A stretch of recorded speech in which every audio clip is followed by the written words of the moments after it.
para que conozca o sepa hacer la palpación por cuadrantes para poder detectar alguna anomalía en la mama. La siguiente. ¿Cuáles son los signos ya de alarma? ¿Cuándo es que ya estamos frente a un tipo de cancerígenos? Y menos comunes, ¿no? Son los otras, ¿no? Y también está asociado el factor inmunológico, ¿no? Genético. También se ha visto más relacionado con pacientes, ¿no? Que provienen de una situación económica precaria, baja. El alcohol, el consumo de tabaco, ¿no? Son factores, todos ellos, multicausales que producen, pues, en las personas mayor predisposición a hacer cáncer de cuello uterino. La siguiente. En cuanto a su fisiopatología, si bien es cierto no es el tema objetivo de la clase, pero podríamos decir de que en un primer momento, ¿no? La infección del cuello uterino se produce, pues, por presencia de BPH, pero de la multitud de variaciones que tiene este virus, ¿no? De tipo oncogénico, son varios tipos, ¿no? Principalmente en el 70% de los cánceres de cuello uterino se han visto asociados a los tipos de BPH 16 y 18, generalmente, ¿no? Son los más frecuentes hallados como cancerígenos. Y menos comunes, ¿no? Son los tipos, pues, 31, 33, 35, 45, 52, 58, que causan alrededor del 20% de cánceres cervicales como factor etiológico mayormente asociado. La siguiente. ¿Cuáles son los cofactores externos y propios del huésped? Vamos a empezar primero con los cofactores externos, ¿no? Tenemos el tipo de BPH, infección viral persistente, ¿no? En algunos pacientes lamentablemente se torna al parecer crónico, ¿no? Está, pues, la susceptibilidad genética que hemos mencionado, ¿no? Relacionado prácticamente a familiares en primer grado, ¿no? Los cuales tienen el doble de riesgo, ¿no? Y son relacionados al menos del 1% de los cánceres de cuello uterino. Otros aspectos son aquellos que comprometen la inmunidad propia del sujeto, de la persona, y el mal estado nutricional, que estaría relacionado con la mala condición socioeconómica, ¿no? Y obviamente, cuando están asociados los factores de malnutrición y las infecciones por VIH, aumentan 5 veces más el riesgo de hacer cáncer de cuello uterino. Entonces, diríamos de que de los factores relacionados o cofactores externos y propios del huésped, la gran mayoría de cánceres está asociado a VPH, ¿no? Infecciones por VPH, ¿no? Y mayormente asociados también en pacientes de condición socioeconómica baja y aquellos que tienen más aún el virus del VIH, pues, ¿no? Siguiente. Entre los factores más ambientales más comunes, como vimos también en la diapositiva que antecedió a la penúltima, está, pues, en la exposición al humo del tabaco, no solamente el activo, sino también el pasivo, ¿no? Y el inicio de relaciones sexuales tempranos, como ya mencionamos también, la multiparejas sexuales, ¿no? Y la historia de enfermedad de transmisión sexual, entre otros, que son factores más relacionados con este tipo de patologías. La siguiente, por favor. Algunos factores de riesgo asociados también al cáncer de cuello uterino es, pues, la edad, ¿no? Entonces, a partir de los 50 años de edad o más, ¿no? Se ha visto más relacionado el cáncer de cuello uterino. Por ello es de que en los establecimientos de salud, como estrategia, ¿no? Se hace la captación, ¿no? Temprana, oportuna, ¿no? De lesiones a nivel de cuello del cervicuterino, los cuales podrían, ¿no? A través de estudios diversos, como vamos a ver posteriormente, detectar a tiempo tumores o por lo menos lesiones que de alguna u otra manera hagan de que se hagan los estudios correspondientes para descartar la presencia de cáncer. También, de otros factores, la historia de hiperplasia endometrial, ¿no? Pacientes que tienen otros tipos de cáncer, aquellas pacientes que tienen terapia de reemplazo de estrógenos generalmente, ¿no? El uso de la historia clínica según indicaciones del tamoxifeno, y mujeres cuyas madres tomaron durante su embarazo el dietilestilbestrol, ¿no? Entonces, mucho cuidado al momento de indicar este tipo de terapia porque de alguna manera están asociados también al riesgo de tener cáncer de cuello uterino. Siguiente. Otros factores también asociados están las relaciones sexuales tempranas, tener múltiples compañeros, ¿no? Aquellos personas, ¿no? Damas que participan en actividades sexuales de alto riesgo. Como cofactores también están la obesidad, diabetes, la hipertensión, ¿no? Como enfermedades crónico-degenerativas. El sistema inmunitario, como ya dijimos, también debilitado. Mujeres caucásicas, o sea, las de raza blanca, tienen mayor, vamos a decir, predisposición para poder tener cáncer de cuello uterino. Y obviamente el estatus socioeconómico bajo. Prácticamente estamos repitiendo o reiterando estos factores por la importancia que tienen, ¿no? La siguiente, por favor. Aquí tienen una diapositiva donde podemos mostrar, ¿no?, en porcentaje, ¿no?, los casos de cáncer según topografía, ¿no?, para que vean ustedes la magnitud de la presencia de cáncer de cuello uterino, ¿no?, en las personas, ¿no? Según esta diapositiva, vemos pues que la mayor parte del porcentaje, ¿no?, de tipos de cáncer es pues justamente la de cuello uterino, ¿no?, que corresponde a 21,5% de, de los cánceres que se encuentran, ¿no?, seguidos de cáncer de piel, ¿no? Estómago, mama, el 8,8%, que es tema también de nuestra clase el día de hoy, ¿no? Varones, por ejemplo, el de próstata, ¿no? 4,7%, colon y así sucesivamente, ¿no? Entonces, más que todo para mostrar de que el cáncer de cuello uterino es pues uno de los principales tipos de cáncer de mayor prevalencia e incidencia, como les reiteraba, ¿no?, que se presentan pues en la mujer. La siguiente. Según un marco normativo que existe en el Ministerio de Salud a nivel ya nacional, existen algunos factores que se han venido estudiando de índole epidemiológico, como son, por ejemplo, aquello que se encontró que en el Perú cada 5 horas muere una mujer por cáncer cervical, ¿no? Imagínense la magnitud de la mortalidad, ¿no? Como ya vimos también en el cuadro anterior, es el cáncer de mayor notificación en mujeres, pues, ¿no?, el 24,1% según este estudio, ¿no? Y en la población general, ¿no?, ocupa pues el 14,9% de todos los cánceres en general. Y es la tercera causa de muerte pues en mujeres, bueno. Entonces, si vemos estos datos estadísticos epidemiológicos, nos damos cuenta pues que lamentablemente estamos frente a un problema muy, diríamos, de mayor impacto de mortalidad en las pacientes mujeres. La siguiente. Asimismo, también, en un estudio en el año 2012, se vio que la incidencia cruda anual por 100.000 habitantes fue de 31,3%, la tasa, perdón, de 31,3 por 100.000, la tasa cruda de mortalidad fue de 11,6 muertes por 100.000 habitantes. Y el riesgo de morir por cáncer de cuello uterino antes de los 75 años es pues ya prácticamente 3 veces más alto en mujeres que viven en países en desarrollo que en las mujeres que viven en países desarrollados, ¿no?, confirmando pues que la relación condición socioeconómica versus cáncer es pues estrechamente relacionada.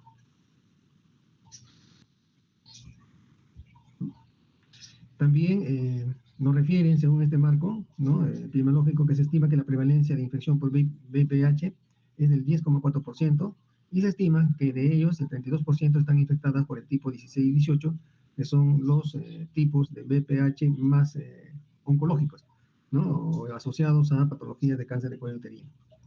Ahora, también se ha encontrado que la infección por VPH es más frecuente en mujeres menores de 35 años, con un segundo pico después de los 45, como, ¿no?, como que hubiera una década de silencio, en los cuales no es muy agresivo el VPH, ¿no? Pero más que todo, si vemos este tipo de resultados epidemiológicos, vemos pues habría que ver ahí el tipo y la frecuencia de relaciones sexuales en estos grupos etarios, ¿no? La siguiente. ¿Cuáles son los síntomas y signos de las infecciones hasta los estadios de cáncer de cuello, ¿no? Entonces, en un primer momento, siempre hay que pensar, y por eso que una de las medidas de mayor prevención es la vacunación contra el virus del VPH, ¿no? Entonces, ¿por qué? Porque en un primer momento la infección viral es asintomática, ¿no? Lesiones de bajo grado, ¿no?, la mayoría regresionan, ¿no?, espontáneamente. Luego tenemos las lesiones premalignas y el cáncer en estado temprano, ¿no?, que no producen tampoco sintomatología. Incluso dicen o refieren que el cáncer invasor en estado temprano no presenta signos o, en su defecto, escasa sintomatología. A diferencia del cáncer de cuello uterino en un estado ya más avanzado, donde ya vemos ya prácticamente los síntomas y signos más evidentes que podríamos indicar de que estamos frente a una patología de cáncer de cuello uterino, como son pues el sangrado anormal por la vagina, ¿no?, sin una relación aparente con estados o estadios que producen sangrado regular en la mujer, cambios en el ciclo menstrual, ¿no?, no tiene ninguna explicación fisiológica, ¿no?, sangrado o dolor durante el coito, ¿no?, o en el uso del preservativo conocido con el nombre de diafragma. Siguiente.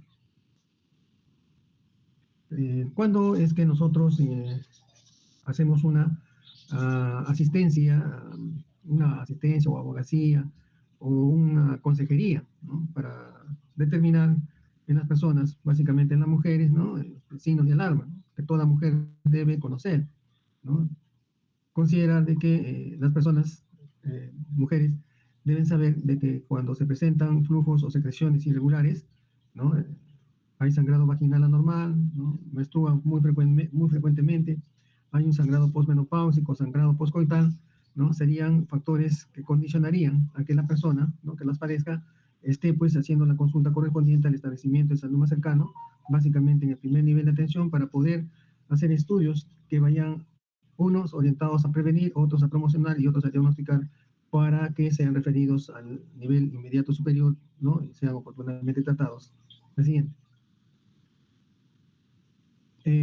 Algo práctico que como examen complementario, ¿no? Para ya dar un diagnóstico de lesión premaligna o maligna, es pues la biopsia, ¿no? Entonces la biopsia nos va a decir o nos va a dar el diagnóstico definitivo, ¿no? Si se trata pues de una lesión premaligna o si se trata de un cáncer, ¿no? Entonces también nos refieren que no se requiere biopsias para tratar lesiones cervicales diagnosticadas por inspección visual cuando estas ya han sido diagnosticadas por el método del ácido acético o una colposcopía, ¿no? Entonces, cuando ya se diagnostica el cáncer de cuello uterino o lesión premaligna mediante el ácido acético o la colposcopía, ya no habría, ¿no?, necesidad de hacer una biopsia, sino ya determinar ya el diagnóstico definitivo del tipo de cáncer, dependiendo de lo que vamos a nosotros encontrar. La siguiente. Otros criterios de diagnóstico, ¿no?, que también se utilizan y que generalmente no lo realizan casi todos los establecimientos, no porque no se desea hacer, sino que se requiere pues de otro tipo de exámenes, ¿no?, más especializados, ¿no?, como son el examen pélvico, el cual se hace con el espéculo, ¿no es cierto? Puede también revelar una apariencia normal, ¿no?, o una lesión cervical visible, que sea fácilmente diferenciada por el especialista, ¿no? Observar que cualquier lesión fuera de lo normal, ¿no?, que tenga sobresaliencia o sea elevada o fiable, ¿no?, o que tenga la apariencia de un condiloma, ¿no?, como una forma de una apariencia de desnivel del tejido, ¿no? Entonces, condicionaría que esta debe ser ya mediante la utilización de la biopsia. Las únicas lesiones visibles que no requieren de biopsia son pues los quistes de labor, ¿no? Por eso les decía de que se requiere, ¿no?, experiencia y capacitación o especialidad para poder diferenciar, ¿no? Porque muchas veces se confunden los quistes de labor inflamados, ¿no?, o de otro tipo de aspectos que pueden simular, ¿no?, lesiones cancerosas. Incidir de que generalmente el cáncer se ubica más que todo en la zona de transformación, ¿no es cierto?, es decir, en la unión del epitelio escamoso del ectocervix y el epitelio glandular del canal endocervical, ¿no? Entonces hay que incidir en esa zona para ver si es que encontramos algún tipo de lesión que vaya a orientarnos en el diagnóstico de un cáncer, probable cáncer. Asimismo, la lesión puede manifestarse, dice, como una ulceración, ¿no?, superficial, o un tumor, ¿no?, en el ectocervix, o una infiltración en el endocervix, que podría ya darnos una mayor certeza de que estamos frente a un cáncer de cuello uterino. Así es.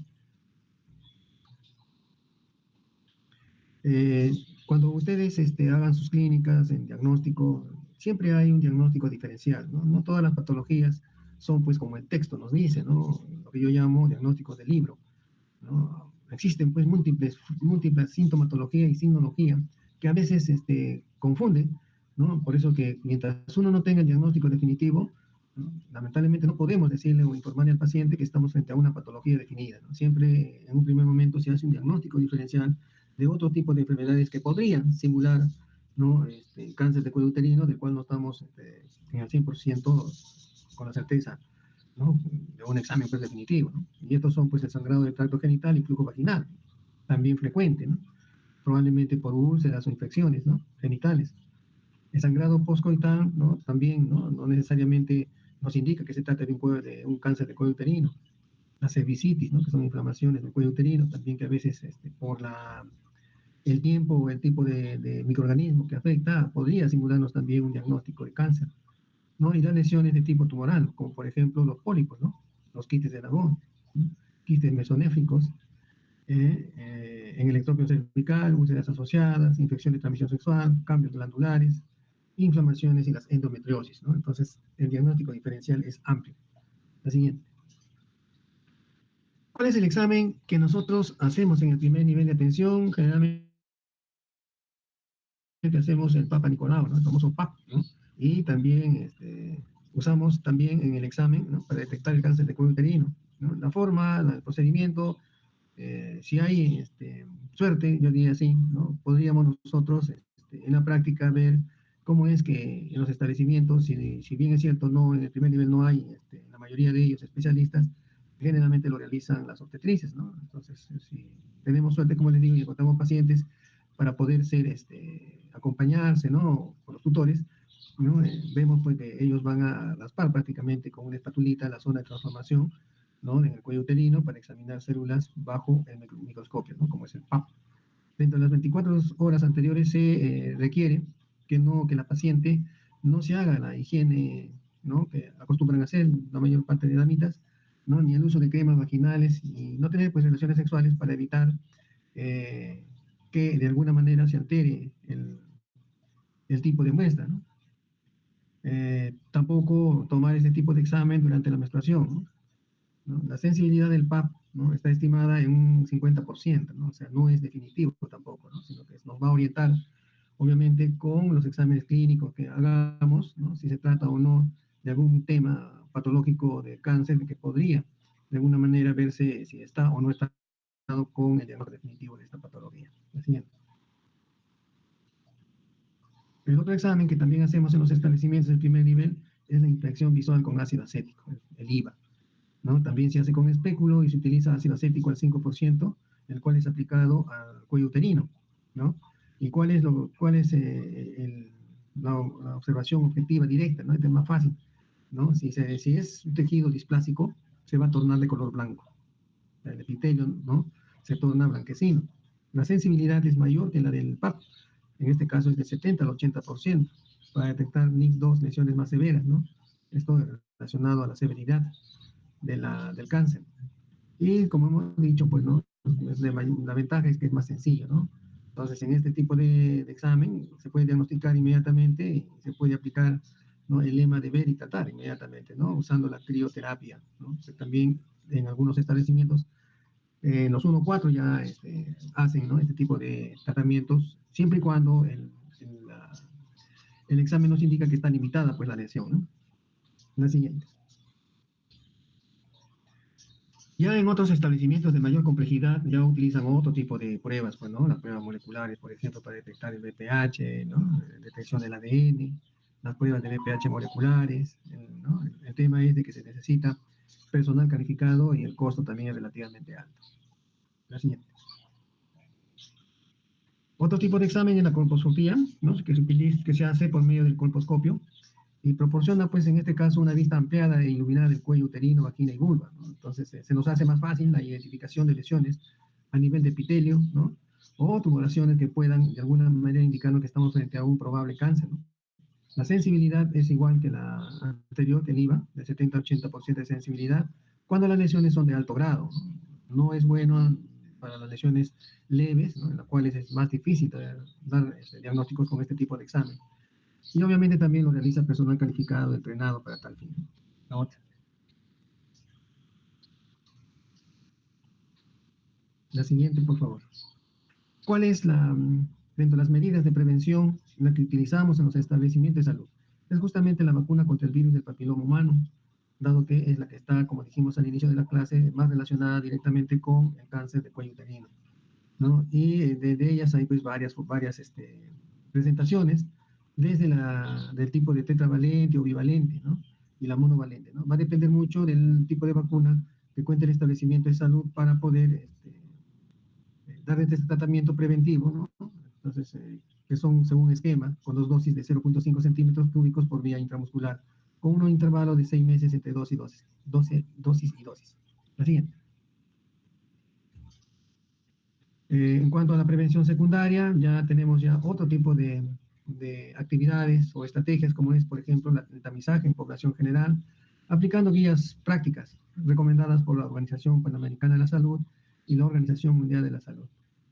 Se recomienda que el cáncer cervical, ¿no?, es una enfermedad pues, que suele ser de evolución lenta, que las lesiones premalignas tempranas tardan entre 10 a 20 años de convertirse en un cáncer invasor, lo que nos permite que nosotros, si detectamos tempranamente este tipo de patologías, el pronóstico va a ser mejor, ¿no? O sea, a medida que usted diagnostica tempranamente esta enfermedad, ¿no? El pronóstico va a ser mejor o favorable para la persona que lo padezca, ¿no?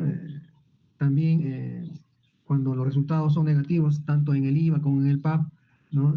Los tamizajes se pueden indicar cada 3 años, ¿no? O sea, no es condición de que si uno hace el examen y detectó que estaba normal, ¿no? Y ya no viene, no, se le indica cada 3 años que debe hacerse un control. El resultado negativo en la prueba del BPH, ¿no? Se requiere o se recomienda hacerlo nuevamente después de 5 años, ¿no? O antes de los 5 años, o a lo mínimo. Como ven, jóvenes, esta patología, pues, tanto desde el punto de vista epidemiológico como perfil de morbilidad y mortalidad, siendo un problema de salud pública muy álgido, entonces el Estado, a través del Ministerio de Salud, emite pues una resolución ministerial, la 440, en el año 2017, ¿no? Donde implementa un Plan Nacional de Prevención y Control de Cáncer de Cuello Uterino, ¿no? Que básicamente, la siguiente, que básicamente tiene como todo, no como todo este plan, ¿no?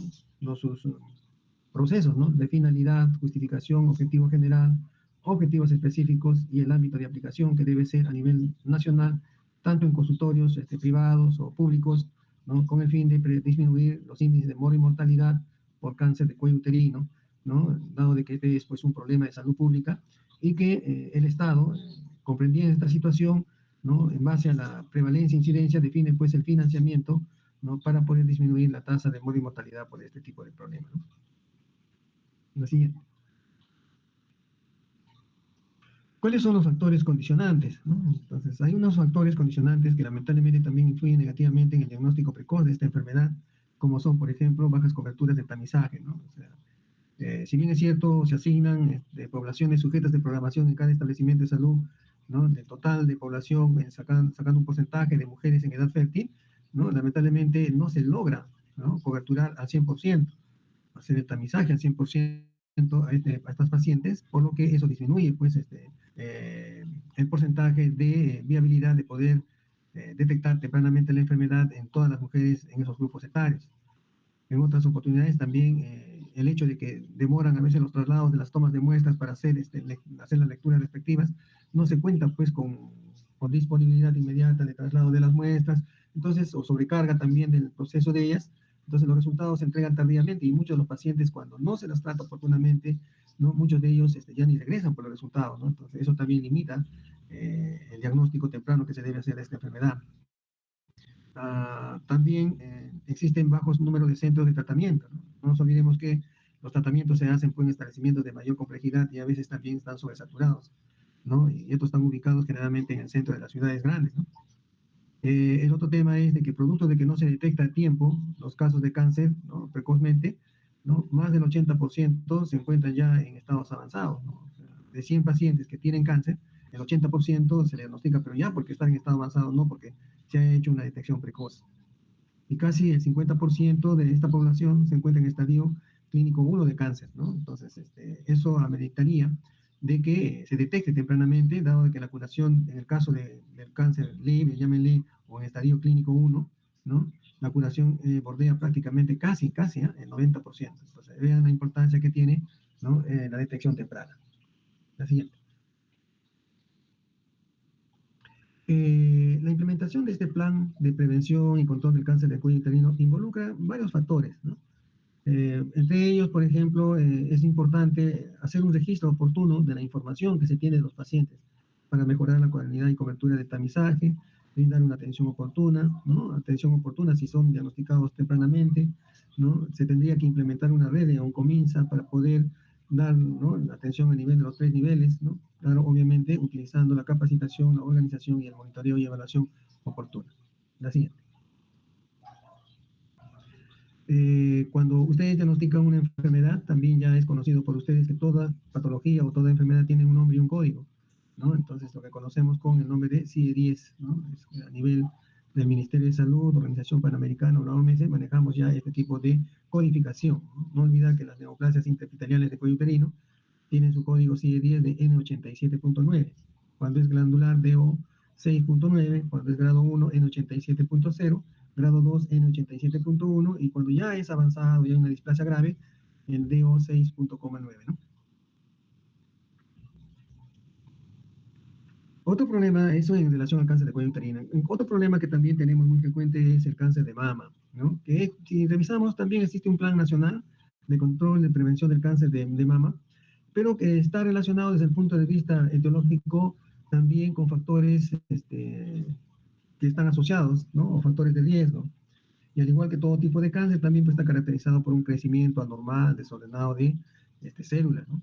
La gran mayoría de ellos, para mejor proceder, son pues benignos, pero no hay que dejar de lado aquellos que son pues de índole maligna, ¿no? Los tumores benignos, ¿no? Con la mayoría de factores están relacionados en su mayoría con factores genéticos, y los malignos, ¿no? Se producen por el crecimiento normal celular y hay estadios más avanzados, ¿no? Siguiente.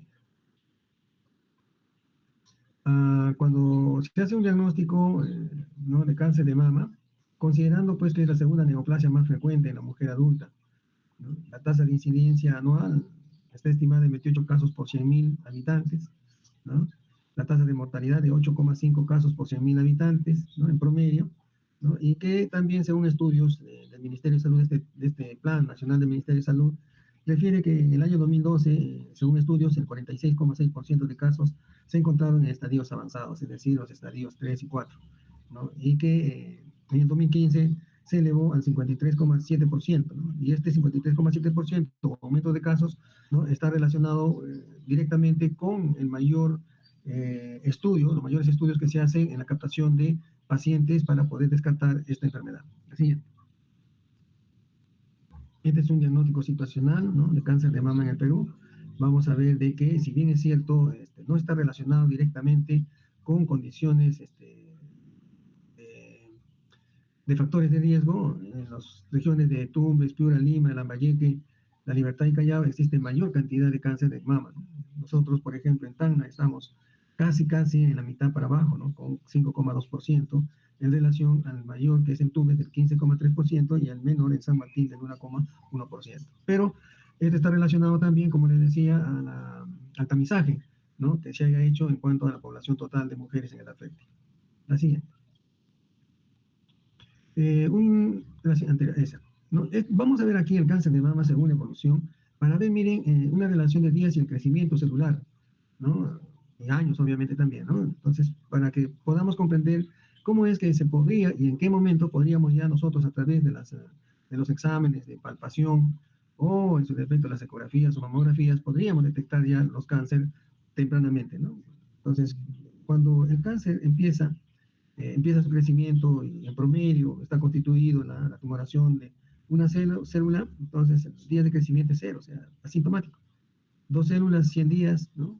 Cuatro células, 200, y así sucesivamente, hasta que cuando se puede hacer visible ya el cáncer, es, ¿no? Cuando ya han pasado 5 años desde que empezó el cáncer, ¿no? Desde que empezó la degeneración celular, que mide ya 0,5 centímetros, o sea, medio centímetro, entonces ya puede ser visible en la mamografía, ¿no? Entonces, con esto nos podemos asesorar de que uno de los exámenes más fidedignos para poder detectar tempranamente el cáncer de mama es pues la mamografía. A los 8 años ya está más o menos de 1 centímetro, ¿no? Es un tumor ya que podemos diferenciarlo a través de la palpación, haciendo una buena educación a la persona, ¿no? Y cuando ya han pasado 10 años en promedio, ya el tumor está más grande, ¿no? Entonces, un promedio de 3 centímetros, ¿no? Y cuál es palpable, ¿no? Y lo puede hacer cualquier persona entrenada, ¿no? En detectarlo, y la misma paciente a la cual se le educa para que conozca o sepa hacer la palpación por cuadrantes para poder detectar alguna anomalía en la mama. Paciente. ¿Cuáles son los signos ya de alarma? ¿Cuándo es que ya estamos frente a un tipo de cáncer y lamentablemente ya está en un estadio avanzado, y si no se ha hecho controles, la persona, ¿no? Podría, ¿no? Pensar en acudir inmediatamente al establecimiento de salud si no lo ha hecho? Primero hay una asimetría mamaria, ¿no? Y eso lo va a hacer más evidente la misma persona, la cual está entrenada para poder ser educada, ¿no? Y ver las alteraciones que se pueden producir producto de esta enfermedad. Se encuentra detracción de la piel o del pezón, ¿no? Pacientes que ven flujo por el pezón, ¿no? Y obviamente cuando ya está ya definida, ¿no? Las protuberancias o nódulos en la mama. La siguiente. El diagnóstico clínico se hace a través de masa palpable indolora en el 74%, retracciones del pezón 3%, dolor 6%, telorraquia 4% y lesión no palpable 13%. La siguiente. La distribución, ¿no? Se ha visto que las tumoraciones de mama son mayores en el cuadrante superior externo, ¿no? El 50%. No dejando de lado las otras cuadrantes, ¿no? El cuadrante superior izquierdo 15%, cuadrante inferior externo 11% y el 6% en cuadrante inferior interno. Según estudios también de sobrevida del cáncer de mama, ¿no? A medida que va aumentando el estadio, ¿no? Obviamente que la sobrevida es menor, ¿no? Siguiente. La detección de cáncer se realiza, o según estudios que han demostrado que por autoexamen se han diagnosticado el 26%, por examen clínico el 45% y por mamografía el 71%, certificando nuevamente que la mamografía es pues el examen más indicado para poder detectar más cáncer en la mujer. La siguiente. Factores de riesgo, vamos a ver de que son casi los factores que de alguna manera también están relacionados con el cáncer de cuello uterino, ¿no? Es la edad avanzada, el sobrepeso, la menarquia temprano, menopausia tardía, primer hijo en edad avanzada, la nulliparidad, la no lactancia, antecedentes personales de cáncer de mama, antecedentes familiares de cáncer de mama en otras personas o familiares. La siguiente. Factores de riesgo, ¿no? Que están más asociados al cáncer, está la radioterapia en el pecho o la mama, el uso prolongado de terapia de reemplazo con estrógenos y progesterona, cambios en los genes, anticonceptivos orales, bebidas alcohólicas y personas que son sedentarias. Bueno, la siguiente. ¿Qué es lo que hacemos nosotros en prevención? Lo básico es el autoexamen de mamas, ¿no? Enseñar a todas las mujeres en edad fértil, ¿no? De que deben hacerse el examen de mama, ¿no? Y se hace generalmente, ¿no? Todos los meses, ¿no? Entre el sexto y décimo día, posterior al día de inicio de la menstruación. Y en mujeres que no menstruan, el primer día de cada mes o un día fijo de cada mes que ellos fijen, ¿no? El examen clínico de mama, ¿no? Se hace desde los 40 a los 69 años, básicamente, no dejando de lado de que también podría realizarse en edades más tempranas o posteriores a ello. Así, el tratamiento de cáncer, al igual que toda tumoración, es cirugía, quimioterapia, radioterapia, hormonoterapia y tratamiento biológico. La siguiente. Y como les decía también, ¿no? Al igual que el Plan Nacional para Prevención y Control del Cáncer de Cuello Uterino, también en el mismo año, mediante una resolución ministerial, también se aprobó el Plan Nacional para la Prevención y Control de Cáncer de Mama en el Perú del 2017 al 2021. Así es. Al igual también como el anterior, tiene su finalidad, justificación, objetivos, ¿no? El ámbito de implicación y el monitoreo de evaluación. La siguiente.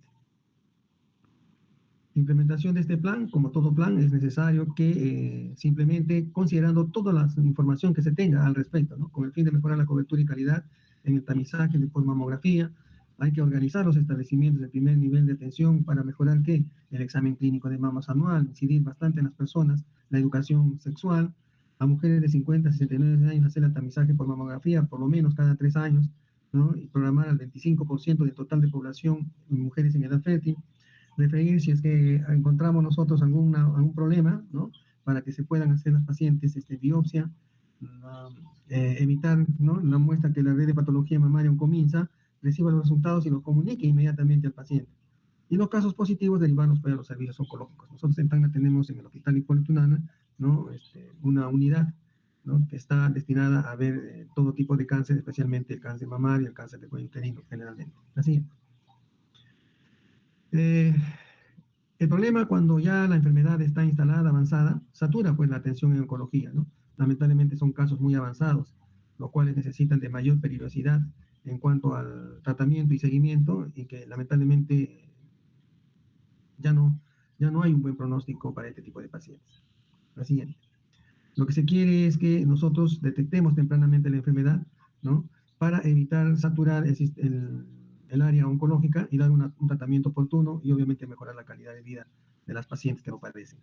La siguiente.